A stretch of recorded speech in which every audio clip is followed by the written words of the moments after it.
Bagaimana metode yang paling cocok untuk menanamkan unsur-unsur tauhid ke anak-anak kita?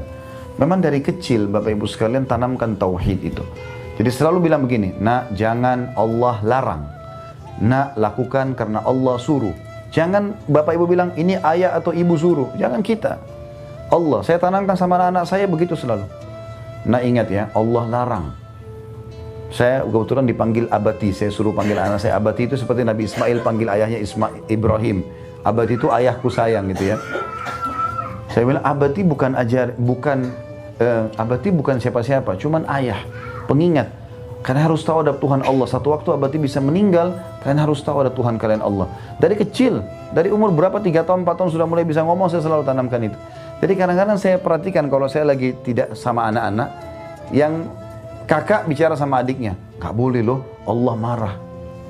Jadi dari kecil mereka sudah tahu, dan anak-anak itu fitrahnya mudah. Mudah sekali untuk bisa diingatkan, karena mereka masih dalam keadaan fitrah. Saya pernah punya dosen, dan saya praktikkan ke anak-anak saya. Di Madinah beliau mengatakan, salah satu bukti kalau anak-anak kita fitrah, seperti misalnya, fitrah itu maksudnya tahu Islam ya, tahu Tuhannya Allah. Dia bisa, anaknya itu bertauhid kepada Allah, selama tidak dirusak fitrahnya. Ada hadis yang berbunyi, semua anak-anak lahir dalam keadaan fitrah, nanti kedua orang tuanya menjadikan Yahudi kalau Yahudi, Nasrani kalau Nasrani, dan Majusi penyembah api kalau penyembah api.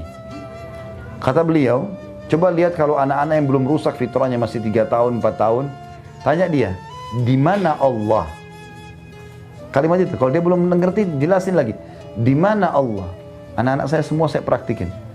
Semuanya subhanallah tunjuk ke langit. Jari telunjuk ke langit. Betul saya bilang, pasti mereka tunjuk langit. Saya coba betul-betul. Semua anak saya tidak ada satupun yang tidak itu. Ada anak saya subhanallah sekarang 4 tahun, 3 tahun ke 4 tahun baru mengerti bahasa. Saya bilang sama istri saya, lihat ya, seperti kakaknya. Di mana Allah nak? Kita nggak pernah ajarin loh. Tunjuk ke langit. Di atas. Fitrah anak-anak tahu. Jadi anak-anak tidak susah. Tapi tanamkan dari kecil. Selalu Bapak Ibu kalau larang, Allah larang nak, Allah suruh nak. Selalu begitu. Kalau mau tidur ibu-ibu terutama, bacain kisah-kisah Nabi. Bacain kisah-kisah ini. Dan coba jauhkan anak-anak kita dari cerita bohong dan dongeng. Maaf saya bahasakan ini kalau Bapak Ibu belum tahu ya. Dan coba direnungi saja. Kalau saya sampaikan apa direnungi. Kalau masuk akal diterima. Banyak film-film di sini yang dibuat di Amerika, dibuat di mana-mana lah oleh orang Muslim ini. Ini khayalan. Contoh Spiderman, Batman, Superman. Ini nggak ada kan wujudnya ya. Kan nggak ada, nih cerita bohong. Bapak Ibu mungkin yang sudah dewasa kalau nonton, oh hebat ya tekniknya. Mungkin ya. Tapi anak-anak kita kira-kira rekam apa? Oh berarti ada manusia bisa terbang dengan sayapnya. Makanya kalau Bapak Ibu beliin baju Superman, dia mau terbang. Padahal kan mustahil.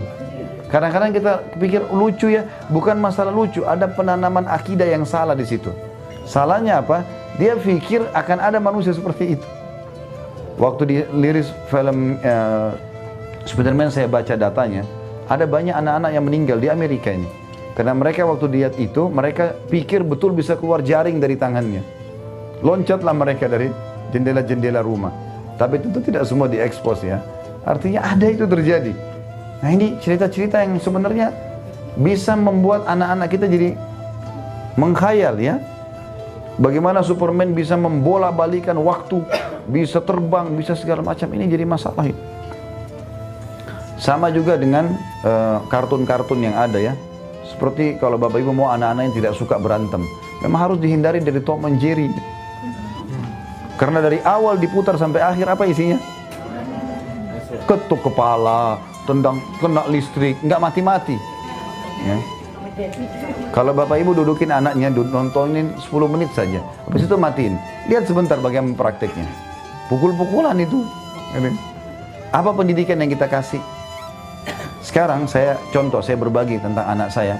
Saya coba bilang sama istri saya, sekarang downloadin semua kisah, dan sudah banyak sekarang Indonesia, kartun yang cerita tentang Nabi. Kisah Nabi Nuh, Nabi Yunus, banyak. Ada di Android, kalau Android ya, saya tidak tahu kalau iPhone. Di Android ada. Di Play Store tinggal ketik kartun-kartun Islami, keluar banyak. Tapi ada kisah-kisah Nabi ya, itu saya lihat banyak, cukup banyak. Misal contoh, itu contoh, dan mereka, anak-anak saya sudah tahu.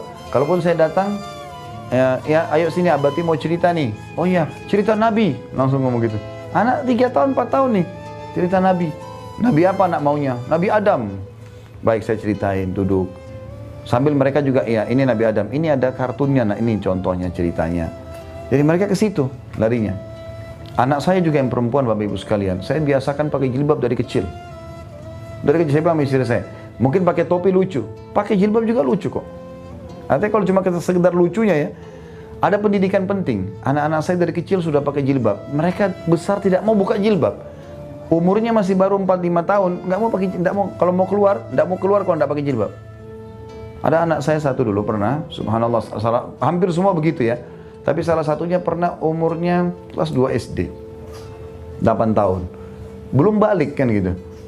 Saya waktu itu sempat, waktu itu masih TK.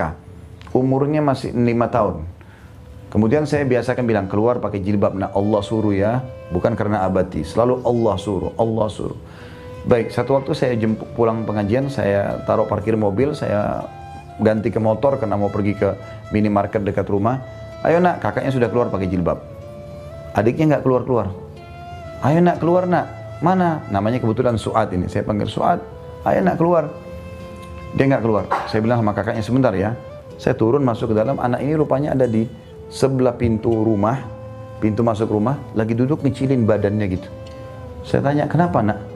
Dia bilang, Umi belum kasih jilbab. Itu loh yang diucapin sama dia. Saya sampai terharu. Umi belum kasih jilbab. Nggak mau keluar rumah, dari satu langkah dari pintu rumah, nggak mau kalau nggak pakai jilbab. Karena dari kecil kita biasakan saja. Dan saya punya pengalaman dengan keluarga saya sendiri. Ada anak perempuannya saya bilang, pakaiin jilbab. Kesian masih kecil, nanti aja. SD. SMP, ingat sebentar lagi balik. Enggak, kesian nanti aja SMA. Begitu SMA sudah banyak temannya, udah lebih dengar temannya daripada orang tuanya, nggak bisa lagi. Baru saya dipanggil, Khalid tolong nasihatin. Nasihatin apa? Temannya lebih didengar sama dia. Baik, saya nasihatin tapi beda loh efeknya. Betul, sampai sekarang menikah anak itu tidak pakai jilbab. Dan sudah susah. Untuk apa dia buat PR? Saya bilang sama istri saya, kenapa kita nggak santaikan diri kita dari kecil, tanamkan? Selesai, anak ini tumbuh besar. Istri saya juga bilang, saya dari kecil dibiasakan sama orang tua saya pakai celana panjang walaupun saya tidur. Maka saya sudah merasa risih kalau saya tersingkap. Kecuali setelah nikah sama suami itu berbeda, tapi sama yang lain saya tidak mau, risih. Muncul perasaan itu karena pendidikan yang ditanamkan. Ya. Jadi anak-anak bisa kita tanamkan dengan cara-cara seperti itu.